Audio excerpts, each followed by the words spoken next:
This is 6 Minute English from bbclearningenglish.com. Hello, I'm Stephen. And I'm Alice. And this is 6 Minute English. This week we're talking about booking holidays online. Some travel companies have been criticised for making misleading claims about holidays or flights they're selling on their websites. Well, you're probably familiar with the kind of language used in advertising holidays. Sometimes the way a holiday is described doesn't really match what it's really like. For example, azure blue waters might turn out to be a dirty blue sea, and a cosy hotel room, a nice way of saying it's a very small room. But it's not just the descriptions that are controversial. Travel companies have been getting in trouble for the way they sell their services online. Before we find out more, Alice, let's hear today's question. OK. Online travel is big business, and the top online travel company in China is called Ctrip.com.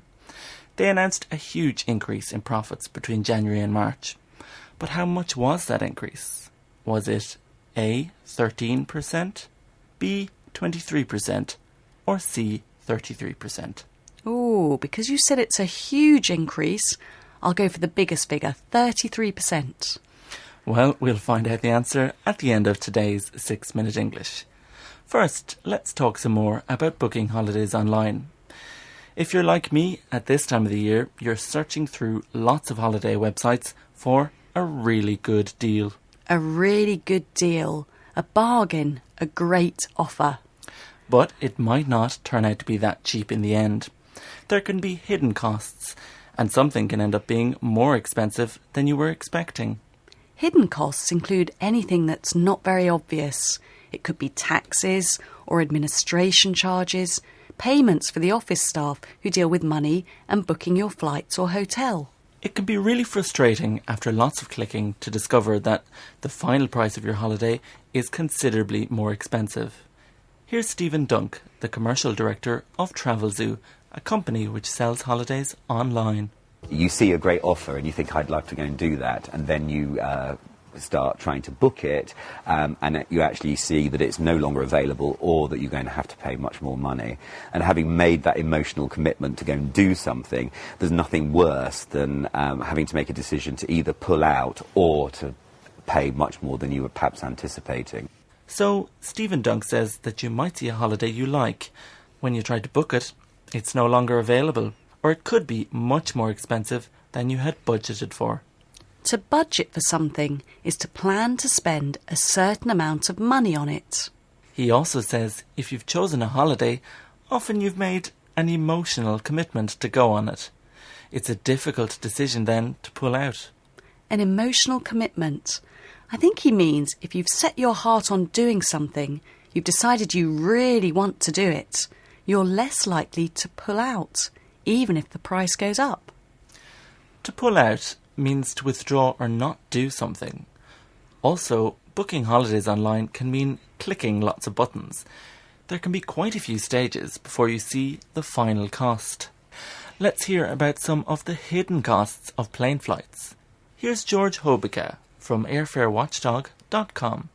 I think it's a great boon for consumers to actually see all the taxes in the airfares. Unfortunately, a lot of airlines, when they send you an email, will say $179 to Europe, say from New York City, or even in the reverse direction. And in fact, it requires a round-trip purchase, so it's twice that, and that doesn't include taxes. So the real fare is $1,000. It's very, very deceptive, and I think it is time that the airlines kind of be upfront about it. George Hobica thinks it's a great boon to be able to know all the price details of a flight, to be able to see all the taxes. A great boon. That's something that's really helpful or beneficial. But he said a flight from Europe to New York being advertised for $179 could end up costing $1,000. That's a very large difference in price. He also used some interesting words and phrases associated with travel. In American English, a return trip is called a round trip. George Hobica says the way fares are advertised can be deceptive. He wants airlines to be more upfront. Deceptive, misleading. He wants airlines to be more upfront, more honest about their pricing. Well, there's certainly plenty to be thinking about when I'm booking my next holiday. Have you any holiday plans this summer, Alice? Not yet. I think I might go away in the autumn. A bit of sunshine would be nice, I'm sure. And earlier I asked you how much profits went up at the Chinese travel company Ctrip.com. I said 33% between January and March. Close enough. It was actually 23%. Oh, that's still pretty big. So before we go, would you mind reading some of the words we heard in today's programme, please? Of course. Hidden costs. Clicking.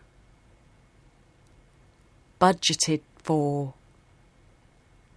An emotional commitment. To pull out.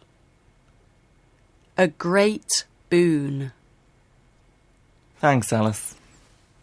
Well, that's all we have time for on today's 6 Minute English. Bye. That was 6 Minute English from bbclearningenglish.com.